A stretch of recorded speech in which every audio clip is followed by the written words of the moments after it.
네, 우리 새해인데 인사합시다. 새해 복 많이 받으세요. 새해는 더 건강하세요. 할렐루야.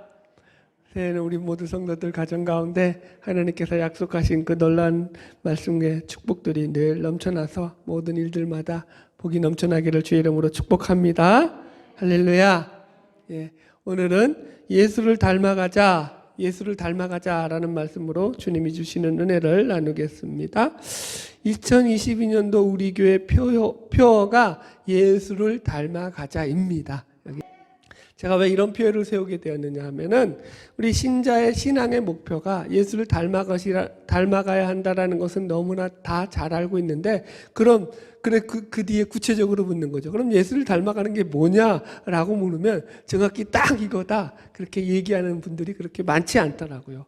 그래서 우리가 예수를 닮아가는 것이 무엇인지를 생각하면서 올 한해 더욱더 예수를 닮아가는 그 삶을 통해서 하나님께 영광 돌리고자 합니다. 바라기는 우리 안에서 날마다 예수를 닮아가야 하는 그런 신앙의 모습들이 나타나서 하나님 앞에서 복되고 복된 삶이 되기를 주의 이름으로 축복합니다.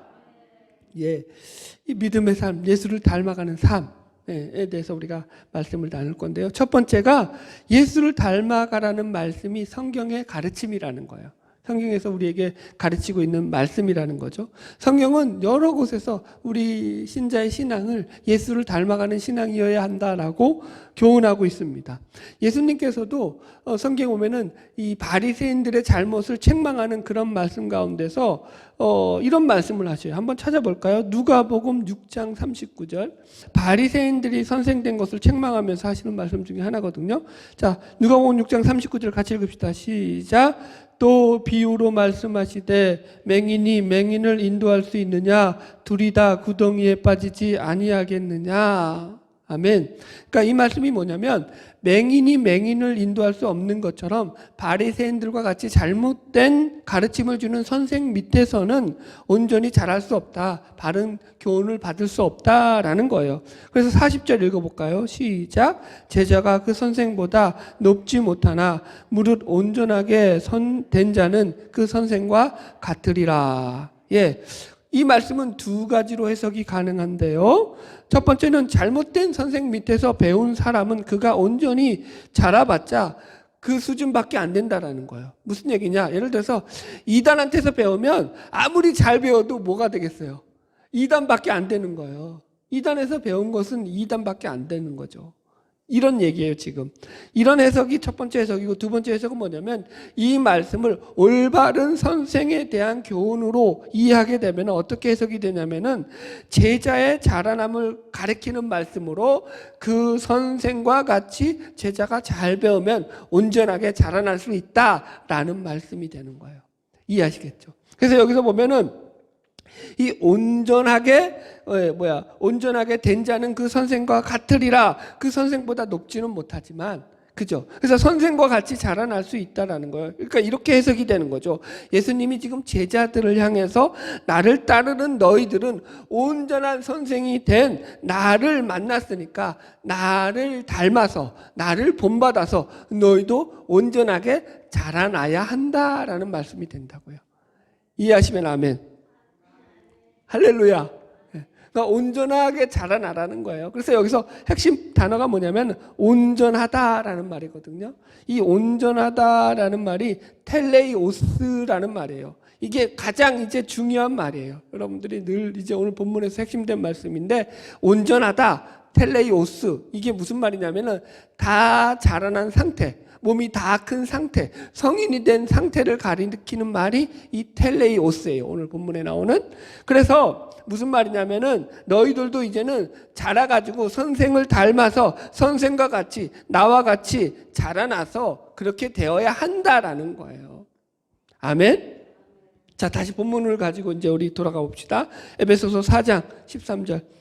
우리가 다 하나님의 아들을 믿는 것과 아는 일에 하나가 되어 온전한 사람을 이루어 그리스도의 장성한 분량이 충만한 데까지 이르리니. 예, 이 말씀을 보면은 바울은 우리 신자를 향해서 그리스도의 장성이 충만한 데까지 이르러야 한다 이렇게 말하고 있어요. 이걸 갖다가 쉬운 성경이라고 하거든요. 쉬운 성경의 번역본을 보면 이렇게 번역해 있어요.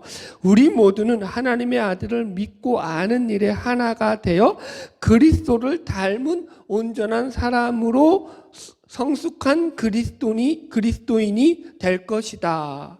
이해하시겠어요? 예? 그리스도를 닮은 온전한 사람으로 성숙한 그리스도인이 되어야 한다. 이렇게 얘기한다고요.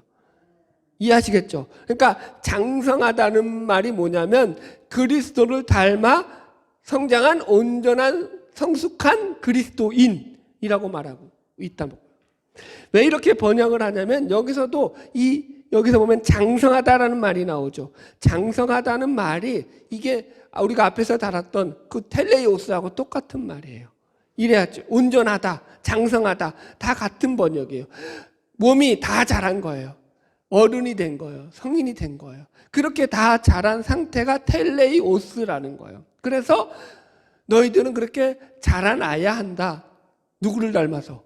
예수를 닮아서. 예수같이 자라나야 한다라는 것이 지금 본문이 가르치고 있는 내용입니다. 자, 14절 계속 읽어볼게요. 시작. 이는 우리가 이제부터 어린아이가 되지 아니하여 사람의 속임수와 간사한 유혹에 빠져 온갖 교훈의 풍조에 밀려 요동하지 않게 하려 함이라. 그럼 왜 예수를 닮아서 자라나야 하느냐, 왜 예수를 닮아가야 하느냐라는 것에 대해서 그 이유를 14절에 이렇게 말하고 있어요. 이 말을 한마디로 설명하자면 우리가 어린아이처럼 속아서 간사하고 헛된 유혹에 빠지지 않게 되기 위해서 예수를 닮아야 된다라고요. 네. 그러니까 이런 거예요. 사람들이 여러분 이단에 빠지잖아요. 잘못된 거짓 교훈에 미혹되잖아요. 그 이유들이 다 뭐라는 거예요, 사실은. 예수를 닮아가는 신앙을 따라가지 않았기 때문이라는 거예요. 이해하시겠죠?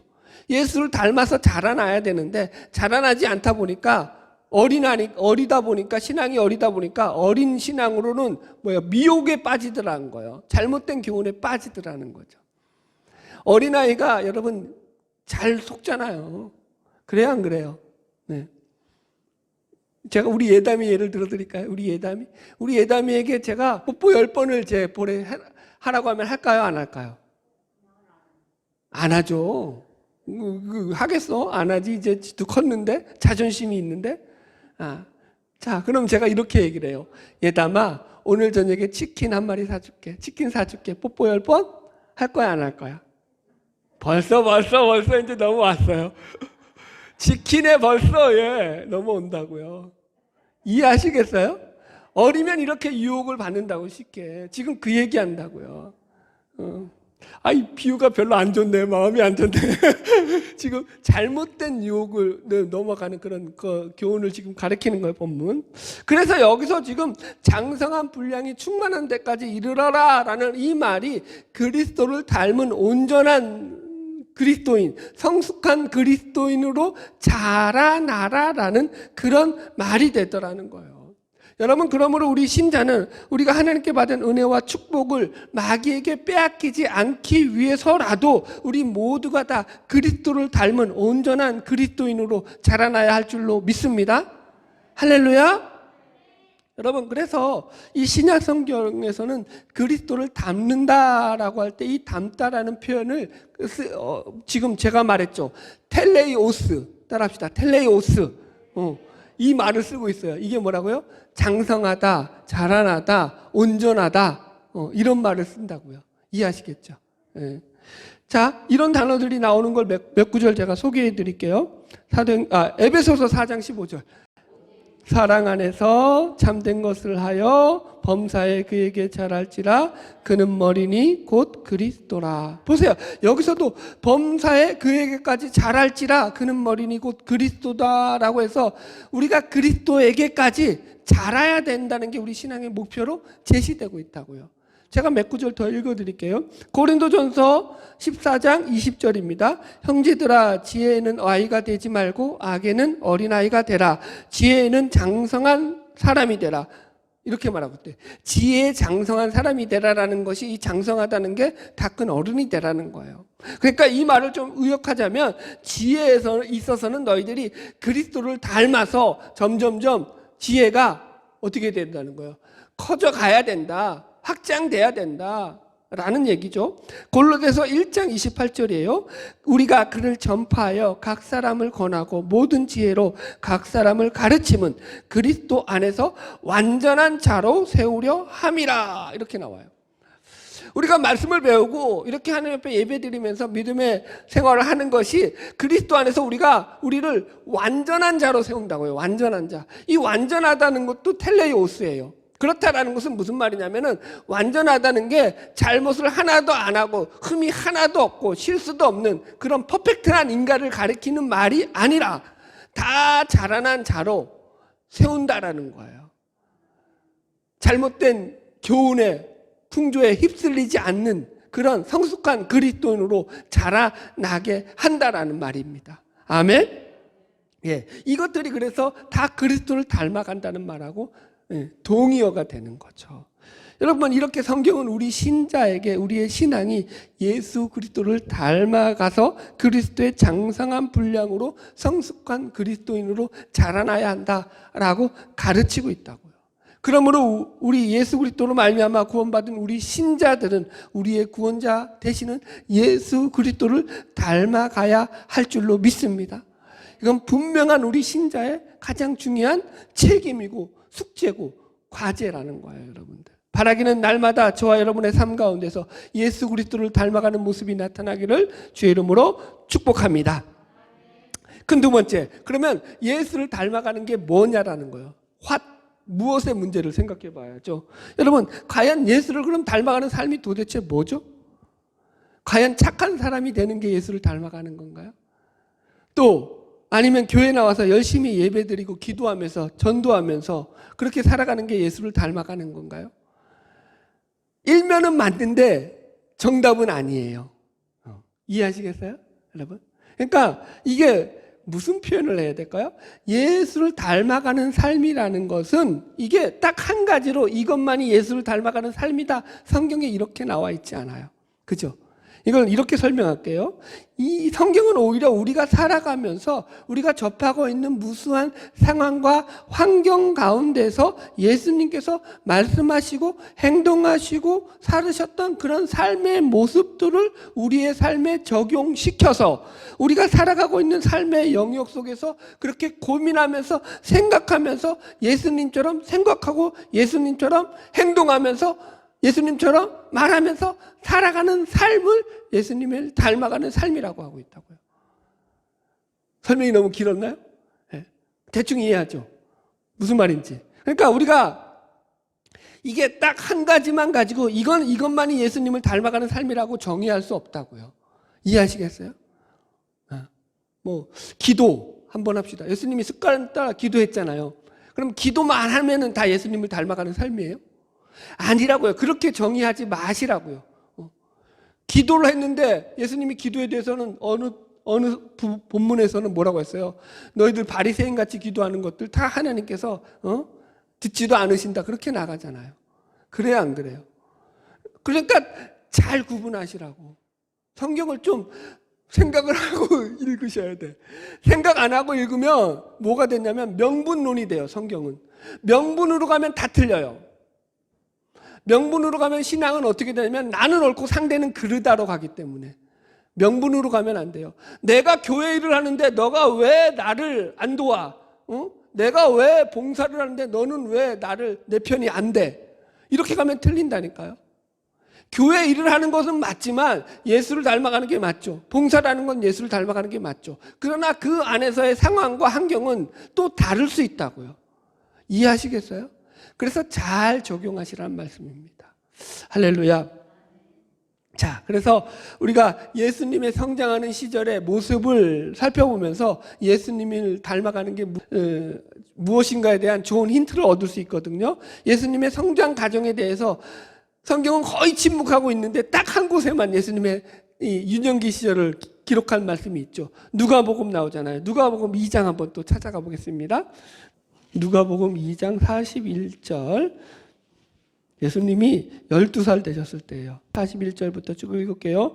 그의 부모가 해마다 6월절이 되면 예루살렘으로 가더니 예수께서 12살이 되었을 때에 그들이 이 절기의 관례를 따라 올라갔다가 그날들을 마치고 돌아갈 때에 이 예수는 예루살렘에 머무셨더라. 그 부모는 이를 알지 못하고 동행 중에 있는 줄로 생각하고 하룻길을 간 후 친족과 아는 자 중에서 찾되 만나지 못하며 찾으면서 예루살렘에 돌아갔더니 사흘 후에 성전에서 만난즉 그가 선생들 중에 앉으사 그들에게 듣기도 하시고 묻기도 하시니 듣는 자가 다 그 지혜와 대답을 놀랍게 여겼더라. 이렇게 나온다고요. 이게 무슨 사건이냐면 예수님이 12살 되었을 때에 예수님의 가족들이 유월절 절기를 지키기 위해서 예루살렘에 올라갔다가 이 절기가 끝나고 다시 고향으로 돌아가는데 부모님들이 이 예수님을 예루살렘에 그냥 놓고 온 거예요.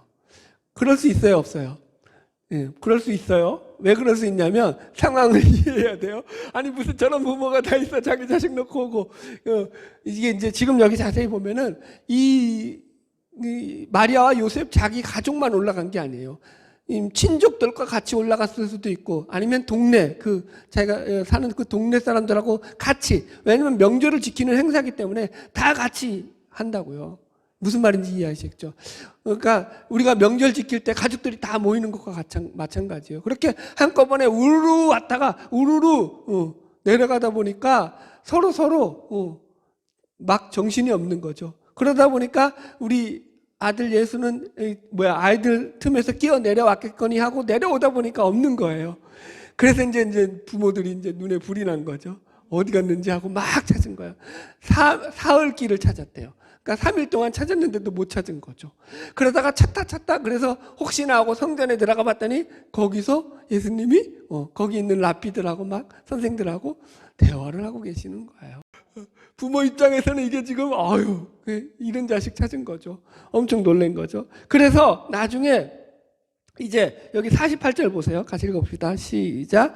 그의 부모가 보고 놀라며 그의 어머니는 이르되 아이야 어찌하여 우리에게 이렇게 하였느냐. 보라 내 아버지와 내가 근심하여 너를 찾았노라. 보세요. 부모가 깜짝 놀라가지고 이제 예수를 혼내는 거야. 너 이놈 왜 말도 안 하고 여기서 지금 뭐 하고 있는 거야. 우리한테는. 예수님은 왜 그런 거예요? 놓친 거예요. 가족들을 그냥 갑자기 내려가 버리니까. 그러니까 갈 곳이 없다 보니까 갈 곳이 없는 예수가 있었던 곳이 바로 성전이었다라는 거예요. 자, 그런데 예수님의 대답이 걸작이에요. 49절 읽읍시다. 시작.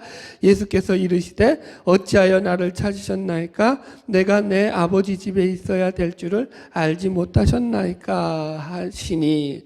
여러분 예수님이 이 말씀은 자신의 부모들이 자기가 있어야 할 곳을 자신이 있어야 할 곳이 성전이라는 것을 알지 못한 것에 대해서 오히려 의아해했다라는 거예요. 그죠? 되게 재밌는 본문이죠. 알 수 있어요, 없어요, 사실은? 모르죠. 그러니까 예수님은 그런데 그걸 당연하게 생각했다라는 거예요. 여튼 그래서 이 본문에서 우리가 예수님께서 뭐라고 하시냐면은 이 성전을 가리켜서 내 아버지의 집이라고 얘기한다고요. 하나님의 집을 내 아버지의 집이라고 얘기했다고요. 다른 말로 하면 하나님을 내 아버지로 고백하고 있는 첫 대목이에요, 이게. 그러니까 이 얘기는 무슨 말이에요? 예수님은 어린 시절부터 하나님을 아버지로 인식하고 계셨다고요. 본인의 그 신성을 인식하고 계셨다라는 얘기예요. 그죠? 무슨 말인지 이해하셨죠? 그러면서도 그 뒤에 나오는 표현이 뭐냐면, 자, 50절, 51절 읽읍시다. 시작. 그 부모가 그가 하신 말씀을 깨닫지 못하더라. 예수께서 함께 내려가사 나사렛에 이르러 순종하여 받드시더라. 어머니는 이 모든 말을 마음에 드니라. 이렇게 나와요. 자, 보십시오. 그 뒤에 어떤 일이 발생하냐면 다시 이제 나사렛에 돌아가가지고는 순종하여 받드시더라라고요. 이렇게 나와요. 여기서 순종하는 건 누구에게 순종하는 거예요? 부모에게. 그렇죠. 이해하셨죠? 그러니까 이 말을 해석하자면 무슨 말이냐면은 이제 예수님은 고향으로 돌아가서는 한 가정의 부모의 자식으로서 그 자식이 맡은 자기의 일을 부모에게 순종하면서 그 역할과 책임을 잘 수행했다라는 얘기예요. 이해하시겠죠? 그래서 자 52절 마지막 읽읍시다. 시작. 예수는 지혜와 키가 자라가며 하나님과 사람에게 더욱 사랑스러워 가시더라. 자 보세요. 예수님이 키만 자랐다고 해요? 지혜도 자랐다고 해요? 지혜가 같이 자랐다고요. 키가 자라면서 지혜도 자랐다고요. 그러면서 하나님에게만 사랑을 받았어요? 사람에게도 사랑스러워 갔다고 그래요? 사람에게도 사랑스러워 갔다고요. 하나님과 사람에게 더욱 사랑스러워 가시더라. 이렇게 나와요. 무슨 얘기입니까? 예수님은 참 하나님이시면서도 참 인간으로 사셨다라는 거예요. 그러니까 하나님과의 관계 속에서도 올바른 관계를 맺고 사셨을 뿐만 아니라 사람들과의 수평적인 관계 속에서도 올바른 관계를 맺고 사셨다라는 거예요. 이 성경이 지금 본문이 이야기하는 것은요. 그래서 여러분 우리가 이걸 잘 배워야 돼요. 예수를 닮아가는 것은 이게 우리가 이 세상에서 건강한 관계를 유지하며 살아가는 건데 이 건강한 관계가 크게 네 가지로 나눌 수가 있죠. 제가 이걸 네 가지로 나눴는데 어떻게 나누냐면 첫 번째는 하나님과의 건강한 관계, 두 번째는 우리 자신, 자기 자신과의 건강한 관계, 세 번째는 이 교회 공동체 안에서의 건강한 관계, 네 번째는 세상 속에서의 건강한 관계를 맺고 살아가는 것. 이렇게 제가 정리를 했습니다. 이 네 가지 관계 속에서 우리는 건강한 관계를 맺고 살아가는 게 예수님을 닮아가는 모습이라고 할 수 있습니다. 자, 여러분 찾아봅시다. 마태복음 22장. 마태복음 22장에 보면은 율법의 가장 큰 계명에 대해서 예수님이 이렇게 얘기합니다. 마태복음 22장 34절로 40절. 예수께서 사두개인들로 대답할 수 없게 하셨다함을 바리새인들이 듣고 모였는데 그 중에 한 율법사가 예수를 시험하여 묻되 선생님 율법 중에서 어느 계명이 크니까?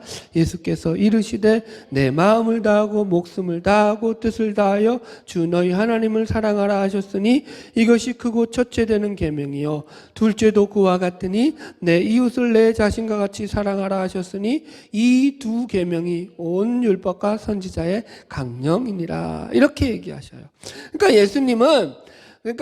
예수님의 마음속에서 늘 이렇게 말씀에 대해서 우리들에게 가르치실 때 너희들 하나님만 사랑하면 된다 이렇게 가르치시지 않았다고요. 이해하셨죠? 첫 번째는 뭐예요? 하나님과의 관계에 올바른 관계를 맺어라. 내 마음을 다하고 목숨을 다하고 뜻을 다하여 주 너희 하나님을 사랑하라. 이게 첫 번째 관계였다고요. 그것으로 끝나는 게 아니라 두 번째 관계가 있죠. 세상과의 관계. 둘째도 그와 같으니. 그러니까 그와 같다는 건 뭐예요?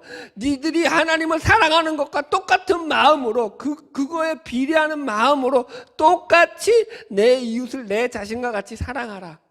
이해하셨어요? 그러니까 우리는 하나님을 사랑하는 만큼 세상에서도 그 사랑을 나타내며 살아야 된다라는 거예요. 예. 자, 그래서 이게 이 세상과의 올바른 관계를 맺는 거죠. 이 세상을 갖다가 우리는 몇 가지로 나눠야 되죠. 그래서 제가 두 가지로 하는 게 교회 공동체고, 그 다음에 또 우리가 살아가고 있는 이 바깥 세상 속에서의 관계라고, 이웃들과의 관계라고 우리가 해석할 수 있습니다. 그러면서도 하나 제가 왜 더 추가시켰냐면 여기 둘째 계명도 잘 보세요. 내 이웃을 내 자신과 같이 사랑하라 했어요. 그죠? 어떻게 사랑하라고요? 내 자신과 같이. 그건 무슨 말이에요? 너 자신에 대해서 너 자신과 바른 관계를 맺고 있어야 된다는 거예요. 자신에 대해서 열등감을 가지고 있거나 자신에 대해서 잘못된 자아를 가지고 있으면요. 자신이 삐뚤어져 있으니까 바라보는 창이 삐뚤어져 있는데 어떻게 상대에 대해서 올바로 대할 수가 있냐고요. 이해하시겠어요?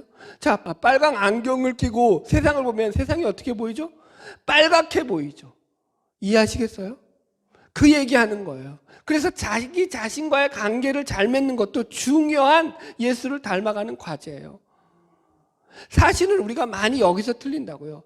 하나님과의 관계를 맺는 면에 있어서는 여러분 대부분 우리 한국교회 특히 우리 신자들은 잘 맺고 있어요. 하나님을 잘 믿고 잘 섬기고 경외해야 된다는 것을 모르는 사람이 없죠, 여러분들. 그래서 이 하나님과의 관계성에서는 어느 나라 남부럽지 않게 믿음의 그 신앙 공동체 못지않게 우리 한국 교인들은 하나님을 잘 섬기고 있다고 저는 그렇게 자부합니다. 여러분들도 하나님을 지금 잘 섬기고 있어요. 아멘. 감사해요. 그런데 그건 좋아. 그런데 그 밑에부터가 이제 조금 점수가 떨어져. 두 번째, 자기 자신과의 올바른 관계를 맺고 있느냐고 확인해 보라고요, 여러분들. 자기 자신도 성장해야 된다니까요. 여러분, 제가 볼 때 이 부분이 제일 약해요. 많은 신자들이 자기 자신을 올바르게 성찰하지 못하여서 자기의 정체성의 그 뭐라고 할까요? 그 부재로부터 오는 그 아픔들 때문에 자기를 자기가 제대로 이해하지 못하는 그 아픔으로 인해서 하나님과의 관계성뿐만 아니라 이웃과의 관계 속에서 많은 불협화음이 생겨나더라는 거예요. 예수님께서 제자들에게 하신 말씀이 뭐죠? 너희가 나를 따라오려거든 자기를 부인하고 자기 십자가를 지고 나를 쫓을 것이라 라고 했죠. 여기서 자기 부인과 자기 십자가가 뭐죠? 다 자기 안에 있는 자기 자아의 완성, 자기 자아에 대한 성찰로부터 이루어지는 어떤 결과물이죠. 자기 성찰이 없으면 자기 부인이 안 된다니까요. 자기 십자가가 안 지어진다니까요. 자기 십자가를 그냥 내가 나를 고통스럽게 만드는 사람이 자기 십자가라고 생각한다니까요. 아니에요, 여러분. 자기 십자가는 그런 게 아니에요. 자기 십자가는 훨씬 더 깊은 의미가 있다고요. 그러니까 배워야죠, 여러분. 안 배우니까 전부 다 자기 멋대로 해석하고는 그게 십자가냐. 십자가는 상대를 살리기 위해서 내가 죽는 게 십자가라고요. 그냥 내가 고통당하는 게 십자가가 아니라. 여러분, 그래서 예수를 믿으면서도 예를 들어서 자존감이 낮으면 열등감에 빠져 있죠. 예수를 믿으면서도. 그래 열등감에 빠져 있는 사람들이 있죠. 반대로 예수를 믿는 것이 훈장이 되어서 우월감에 빠져가지고 우월의식에 빠져 있는 게 자들이 있죠. 제일 대표적인 예가 바로 유대인들이잖아요. 하나님이 자기들을 선민으로 택해 주셨는데 그 선민의식을 자기들의 우월감으로 가져갔다고요. 그죠? 그것이 망한 결과를 가져왔다고요. 예수가 왔는데 예수를 십자가에 못 박는 결과를 가져갔다고요. 그 잘못된 우월감이. 다 이게 자기 성찰이 잘못 이루어진 결과라고요. 심리학에서는 그래서 이렇게 자라나지 못하고 어린 상태로 있는 걸 갖다가 고착화라고 이야기를 해요. 고착, 굳어져 있다라고요. 잘못된 생각이 굳어져 있어서 여전히 어른이 되었는데도 자라나지 못하고 정신 연령은 어린아이와 같이 매우 불안정한 상태라는 거예요. 웨슬레 목사님은 감리교 창시자였죠. 그래서 웨슬레 목사님은 이 성화에 대해서 중요한 과제 중에 하나를 자기 성찰과 자기 부인이라고 이야기합니다. 우리 신자는 자기 성찰과 자기 부인을 통해서 예수를 닮아가는 성화의 과정으로 나아갈 수 있다라고 설명을 하십니다. 이해하시겠어요? 할렐루야, 여러분들. 여러분, 예수님을 잘 닮아가시기를 주의 이름으로 축복합니다. 올 한해 자기를 잘 들여다보는 자기 성찰이 이루어지기를 축복합니다. 나란 과연 어떤 존재인가 제대로 알아야죠. 그걸 모르면 자기에게 해코지하는 인간들에 대해서 열불밖에 더 나겠어요? 안 그러겠어요? 네? 그걸 극복할 수 있기를 주의 이름으로 축복합니다. 자, 세 번째, 교회 속에서의 관계예요. 여러분, 교회 공동체와의 관계 속에서도 성장을 하는 거예요. 예수님이 교회의 머리가 되시죠. 그래서 예수님이 교회의 머리가 되셔서 우리는 머리 되시는 예수 그리스도를 닮아가고 있는 교회의 지체들로 각각 부름받았어요. 그래서 우리는 성경에서 가장 교회의 지체들로서 강조되는 용어가 뭐냐면 하나 되게 하는 것을 힘써 지키라는 거예요. 하나됨이라고 말하죠. 그래서 교회의 공동체 속에서는 우리가 하나 되기 위하여서 애쓰고 노력하고 그렇게 교회를 세워나가게 되는 거죠. 바라기는 올 한해 이런 놀라운 축복이 저와 여러분 가운데 있기를 주의 이름으로 축복합니다. 여러분, 사람이 보세요. 자라나는데 균형 있게 자라나죠. 키가 큰다라는 게, 그죠? 키가 크는데 팔은 안 자라나면은, 그죠? 문제가 있죠. 키가 크면 키도 크지만 다리도 크고 팔도 크고, 그죠? 얼굴도 크고 몸도 크는 거예요, 같이. 그죠? 시체들이 같이 큰다고요. 그렇게 자라나야 될 줄로 믿습니다. 자, 마지막 네 번째는 뭐냐면 세상 속에서 관계입니다. 여러분, 예수님은 뭐라고 말씀하셨죠? 너희는 세상의 빛이고 소금이다. 그죠? 세상 속에서 너희들이 나를 믿는 신자로서 맡은 역할과 책임이 있다라고 얘기했다고요. 세상은 무시하면 안 된다고요. 우리 세상 속에서도 우리는 빛과 소금의 역할을 감당해야 된다라는 거죠. 교회가 다가 아니에요, 여러분. 그래서 우리는 이런 책임들을 가지고 살아간다고요. 예수님께서도 최후의 지상명령 가운데 우리에게 맡긴 사명이 뭐죠?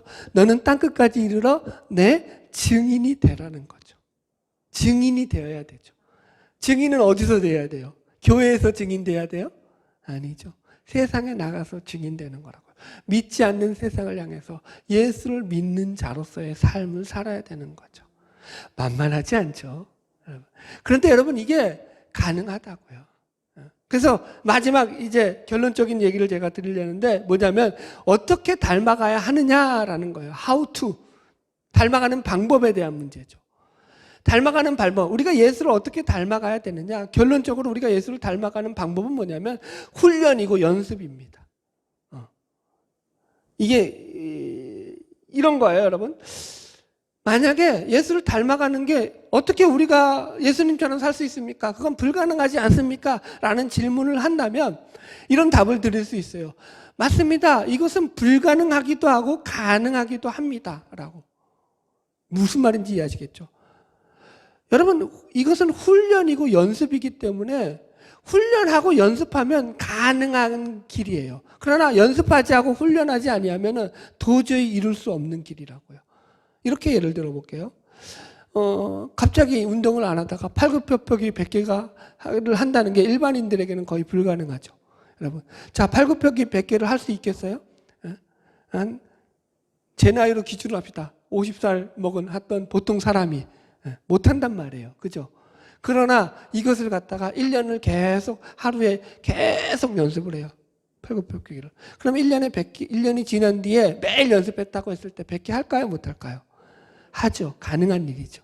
지금 그 얘기를 하고 있다고요. 성경은 그래서 얼마나 우리에게 많이 이것이 훈련이고 연습이라고 하는지를 강조하고 있는지를 우리가 찾아볼 수 있습니다. 한 구절만 대표적으로 읽어드릴게요. 디모데전서 4장 7절로 8절입니다. 망령되고 허탄한 신화를 버리고 오직 경건에 이르기를 연습하라. 육체의 연습은 약간의 유익이 있으나 경건은 범사에 유익하니 금생의 내생과 내생의 약속이 있느니라. 뭐라고 말씀하고 있다고요?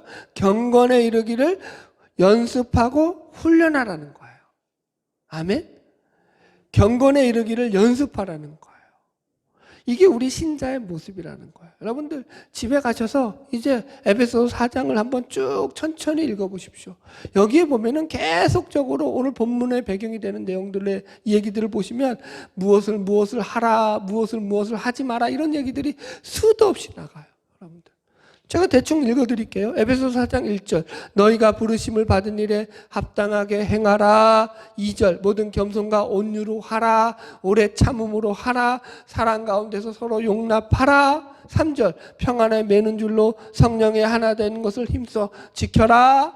25절 거짓을 버려라. 각각 그 이웃을 더불어 참된 것을 말하라. 26절 분을 내어도 죄를 짓지 말아라. 해가 지도록 분을 품지 말아라.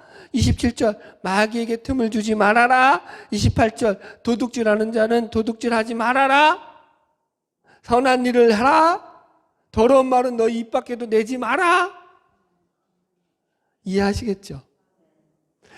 하라와 하지 마라가 계속 나온다고요. 무슨 얘기예요? 너희들이 노력하고 훈련하고 연습해서 쌓아가야 될 너희들의 과제라는 거예요. 그래서 이것을 갖다 성화라고 얘기합니다. 예수님을 닮아가는 것은 성화의 문제입니다. 우리 신자의 성화의 문제. 날마다 우리는 그래서 예수님을 닮아가는 삶을 우리의 삶의 노력과 훈련들을 통해서 이루어 가야 되는 거죠. 우리는 늘 부족해요. 우리는 늘 연약해요. 그러나 하나님이 우리와 함께 하셔요. 예수님이 우리의 구원자 되셔요. 그리고 그분이 우리를 사랑하셔요. 이게 우리의 무기예요. 우리의 힘입니다. 그래서 우리를 응원하신다고요. 우리를 지켜주신다고요. 우리를 사랑하신다고요. 그래서 우리가 그분을 따라가는 일에 우리와 함께 하신다고요. 할렐루야. 다음 주에는 그래서 이 네 가지 영역을 가지고 그 구체적으로 행동 지침이라고 하죠. 어떻게 우리가 하나님을 사랑해야 되는지, 하나님과 올바른 관계를 맺어서 건강한 관계를 유지할 수 있는가에 대한 내용들을 예수님의 그 삶을 통해서 쭉 살펴볼 것이고요. 자기 자신을 성찰하는 것도 몇 가지로 쭉 살펴볼 것이고요. 교회와 또 세상과의 관계 속에서 어떻게 우리가 예수 그리스도를 닮아가야 되는지 예수님의 삶과 모습들을 통해서 살펴볼 것입니다. 바라기는 우리의 삶을 통해서 올 한 해 우리가 목표로 삼은 예수님을 닮아가는 이 놀라운 그 목표가 성취되어져서 우리의 삶을 통해서 날마다 하나님께서 영광 받으시는 귀하고 복된 삶이 되기를 주의 이름으로 축복합니다. 기도하겠습니다.